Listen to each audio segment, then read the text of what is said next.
We keep hearing that people in general are becoming less civil and that manners have fallen off the map. So what can parents do to make manners matter to their kids? Here's more in Parenting Today.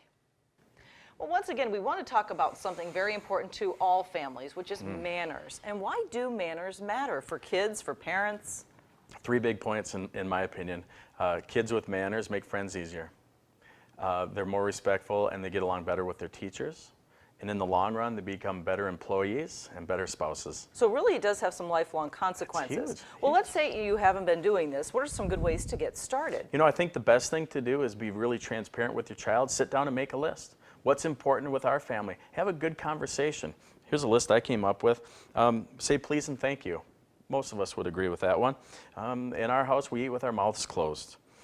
Feel free to burp in the privacy of your own room. You know, that could be an issue for some families.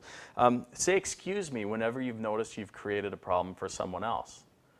And finally, in our family, we hold doors open for people. Yeah, so come up with your own list of things that are important to you to get started. And, and agree on them. We have to agree. And most kids will. Yeah, and it's one of those things, too, you can't expect kids to do it if you aren't doing it as a parent. You got to model. The biggest, strongest teacher is healthy modeling. So make sure we model those behaviors. All right, and then also, I thought this was interesting that, you know, if kids aren't following those manners, they aren't necessarily going to get what they want from you. That's right. A lot of families, it's easy to slip into lecture mode or nag and remind, now, what do you say? And please and thank you. And instead, we just tweak the language a little bit in love and logic. And we say things like, oh, this is a bummer. Looks like we're not going to the movies tonight until I know you can use your manners.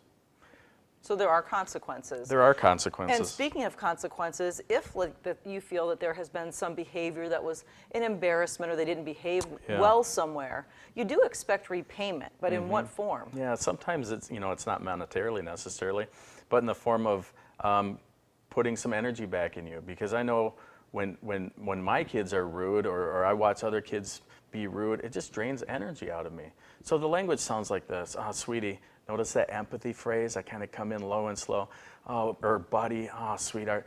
That whole rudeness at Auntie Jenny's, that took a lot of energy out of me. But you know what? You get those bathrooms cleaned up, and I bet you that put some energy back into me. And that way you're sending the point that that behavior wasn't okay. Yep.